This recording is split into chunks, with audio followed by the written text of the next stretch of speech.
یا نبی سلام علیکہ یا رسول۔ اسلامی تاریخ کے بڑے امپورٹنٹ، بڑے ہی امیزنگ واقعات اس دن ہوئے ہیں، بلکہ شاید میں اگر یہ کہوں تو غلط نہ ہوگا کہ اسلامی تاریخ میں جو تاریخی دن ہیں، ہسٹوریکل ڈیز آتے ہیں،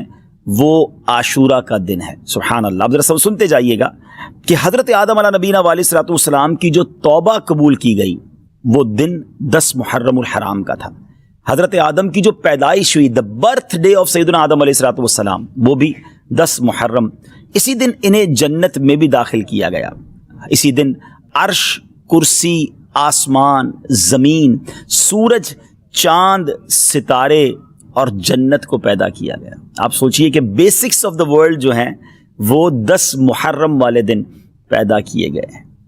سیدنا ابراہیم علیہ الصلوۃ والسلام خلیل اللہ ہیں، آپ کا جو برتھ ڈے ہے، آپ کی بھی جو پیدائش کا دن ہے، وہ بھی 10 محرم الحرام ہے۔ پھر اسی طرح اسی دن حضرت ابراہیم علیہ الصلوۃ والسلام کو جو آگ سے نجات ملی تھی، جو آگ گلزار بنی تھی، وہ بھی 10 محرم کا دن تھا۔ یہی وہ دن تھا جب حضرت موسیٰ علیہ نبینا علیہ الصلوۃ والسلام اور آپ کی امت کو نجات ملی اور فرعون اپنی قوم سمیت غرق ہوا۔ حضرت سیدنا عیسیٰ روح اللہ علیہ نبینا علیہ الصلوۃ والسلام کی جو پیدائش ہے وہ بھی 10 محرم الحرام کو ہوئی۔ جو حضرت عیسیٰ علیہ الصلوۃ والسلام کو آسمانوں پر اٹھایا گیا، ناظرین، that was also the day of Ashura, وہ بھی دن 10 محرم الحرام کا تھا۔ حضرت نوح علیہ الصلوۃ والسلام کے زمانے کے طوفان کو کون نہیں جانتا، مگر اس طوفان سے جو فارغ ہونے کے بعد ان کی کشتی کوہ جودی پر ٹھہری تھی، وہ دن بھی 10 محرم الحرام کا تھا۔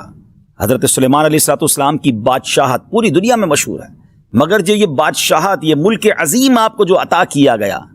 وہ دن بھی 10 محرم الحرام تھا۔ حضرت یونس علیہ الصلوۃ والسلام کا واقعہ، جو مچھلی کے پیٹ میں آپ گئے، کتنا مشکل وقت آپ نے گزارا، مگر جو مچھلی کے پیٹ سے نکلنے والا دن تھا، یعنی اس مصیبت سے نجات کا جو دن تھا، وہ دن بھی 10 محرم الحرام ہی کا تھا۔ حضرت یعقوب علیہ الصلوۃ والسلام کی بینائی کا جو ذوف دور ہوا، آپ کی جو بینائی کم ہو گئی تھی، اور جو پھر اللہ پاک نے اپنے کرم سے، بہت طویل واقعہ ہے، قرآنی واقعہ ہے، کہ آپ کی بینائی کی جو یوں سمجھے کہ تکلیف تھی یا بینائی میں جو کمزوری تھی، وہ جو دور ہوئی، وہ دن بھی 10 محرم الحرام کا تھا۔ حضرت یوسف علیہ الصلوۃ والسلام کی ہسٹری جنہوں نے پڑھی ہے، انہیں معلوم ہے کہ آپ کو گہرے کنویں میں ڈال دیا گیا تھا، مگر اس گہرے کنویں سے جو نکالا گیا، وہ دن بھی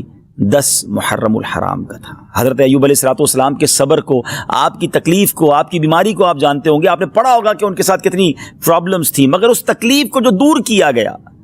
وہ دن بھی 10 محرم الحرام تھا۔ ناظرین، دنیا میں بارش جو ہے وہ ہماری لائف کا سبب ہے، پانی کی ایک ہی سورس ہے جو اوپر سے اللہ کی رحمت سے برستی ہے، اور وہ بارش دنیا میں جو سب سے پہلی نازل ہوئی، وہ دن بھی 10 محرم الحرام کا تھا۔ یہ بھی یاد رہے کہ اس 10 محرم الحرام کا روزہ پچھلی امتوں میں مشہور تھا، اور یہاں تک کہا گیا کہ اس دن کا روزہ ماہ رمضان کے روزوں سے پہلے فرض تھا، پھر اسے منسوخ کر دیا گیا۔ یہ تقریباً میں نے آپ کو 24 واقعات، انسیڈنٹ اور ایونٹس بتائے جو اس دن ہوئے، اور 25واں پھر وہ واقعہ امام علی مقام، امام عرش مقام، امام تشنا کا، امام حسین رضی اللہ تعالیٰ عنہ اور آپ کے رفقا کو بھوکا پیاسا رکھ کر کربلا کے میدان میں